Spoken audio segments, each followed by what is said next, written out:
still remember first time flying a drone, actually buying my first drone. I was super excited, super hyped about it, and couldn't wait to start flying.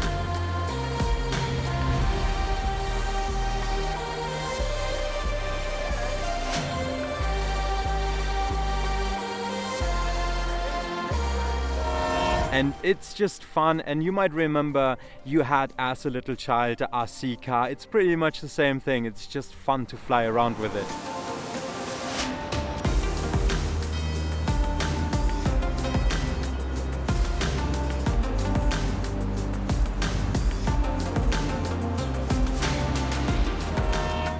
But now let's actually come down to the point why the DJI Mavic Mini 2 is the best beginner drone you can buy.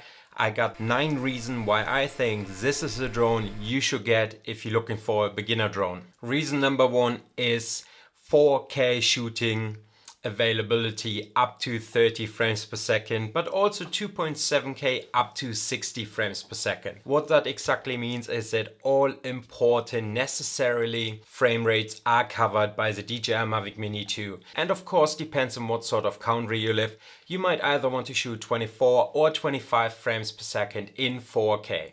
But also if you wanted to slow down your footage, you can shoot 60 frames per second in 2.7K. Got the ability to slow down your footage, it's needed. So you got either 4K or 2.7K resolution, which is probably plenty of resolution for your first drone. Second reason would be 12 megapixel JPEG and RAW possibilities within a camera. So basically you shoot 12 megapixel images, and if you think about it, my iPhone XR still got 12 megapixel and I use it more or less every second day to take an image, to do some social media stuff.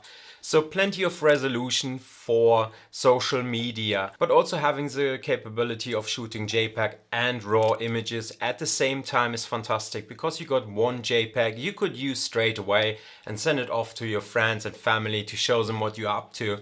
And then having a RAW file later in post-process to give it a bit more of a tweak for your final upload on social media. So JPEG and RAW, definitely handy to have both of them. OcuSync 2.0 is definitely handy to have as well. It offers you a range up to 10 kilometers. So you can fly your drone 10 kilometers away if you wanted to, but quite frankly, I never flew further away than 3-4 kilometers because I'm still worried to lose a connection.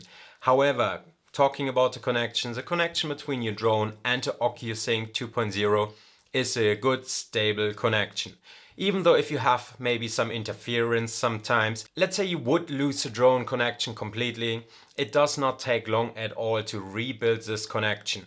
So the OcuSync 2.0 is definitely a nice feature to have. You got a nice, good, stable connection between drone and your controller. Reason number 4 is the flight time. But here is the point. DJI says on their website the flight time is up to 31 minutes. But then you need to dig a bit deeper into it. They say also it got tested in a wind still environment and the drone flew around 4.2 to 4.7 meters per second. So in reality, if you're out and about and flying in a real world, then you probably will get less minutes out. I would say on average per battery, I got out 25 to 28 minutes per fully charged battery. But there have been a few factors also included. What sort of weather it was, where did I fly, what mode did I use, how often did I change settings. So it depends on how you use your drone, what sort of mode, it will affect your battery life. So 31 minutes on paper is a fantastic number, but in real life I got out 25 to 28 minutes per battery. But I think having a drone which can fly 25 to 28 minutes is fantastic. And if you would pre-plan your shoots or shots you want to get on a scene, then 25 minutes is definitely enough time to get the footage you're looking for. Reason number 5 is the footage quality you get out of a DJI Mavic Mini 2. It's a nice, good looking footage straight out of camera.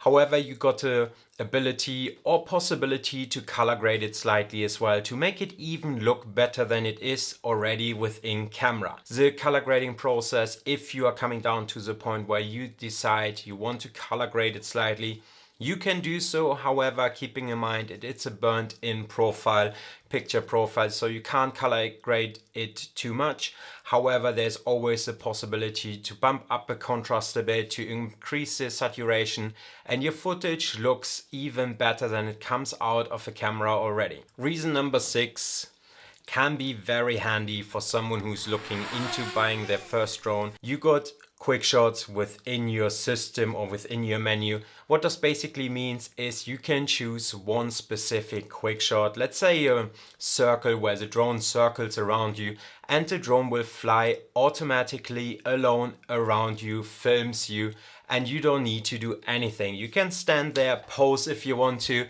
look in the scenery, and the drone flies around you. So that's a very easy fix to get nice shots you've seen on the internet other people doing, and you would like to create those shots as well. So definitely handy to have 5 different quick shots you can use to create your own crazy shots. Reason number 7 would be accessories for your drone, because the DJI Mavic Mini 2 is already a while on the market and is similar to the DJI Mavic Mini or the Mavic Mini SE. So there are plenty of accessories on the market you can buy if you needed something, such as like ND filters, or also nowadays they're offering some sort of like water skis where you could land your drone on a lake in the water if you wanted to. I don't necessarily recommend this. However, definitely recommended to get some ND filters for your drone to keep a shutter speed matching your frame rates, to get a nice motion blur in your footage when filming on 24 or 25 frames per second. Of course, ease of use. I found the DJI Mavic Mini 2 fantastic in ease of use. It's very simple to set up. It's very easy to connect your drone to your controller, and then you set off and you give it a go and you fly around and see how you get on. But also having the quick shots, as we mentioned earlier in the video, to give you certain shots you can't do yet because you're just starting out flying, is definitely fantastic. So I found the DJI Mavic Mini 2 as a drone itself very easy to use, very easy to set up. And last but not least is the legal side of things. Unfortunately, where a lot of fun is involved, there are usually some sort of rules, laws we need to follow as well, and this is not different to the drone flying as well. Luckily, the DJI Mavic Mini 2 falls under 250 grams. This means it falls under a lot of regulations as well. You need to register your drone, but you don't need to do any sort of flying pilot license for your drone. But also it undermines a lot of rules, and you might actually want to read the rules before you fly, please, and make sure that you know what's allowed and what is not allowed, or where is a black gap where you can slip through when flying your drone. But then, as an example, you could fly on the ocean side over people and no one can say technically something about it because the drone falls under 250 grams. So definitely handy to have a drone which slips through some sort of regulations. But a little disclaimer here, guys, don't take my word for granted. You are in charge of your drone. You are in charge of the regulations, what you're allowed to do and what you aren't allowed to do. So please read the regulations, know what's going on. And overall, yeah, it's your responsibility. So with that said, those are my 9 reasons why I think a DJI Mavic Mini 2 is the best beginner drone in 2022, even in 2023, if you're looking to buy into your first drone.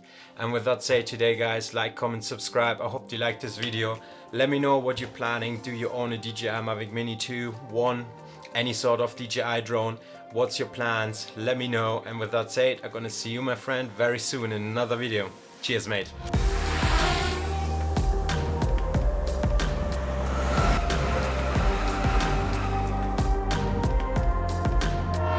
Still remember first time flying a drone, actually buying my first drone.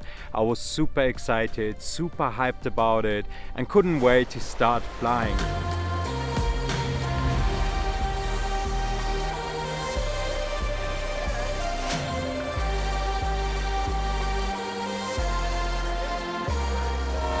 And it's just fun, and you might remember you had as a little child the RC car. It's pretty much the same thing. It's just fun to fly around with it.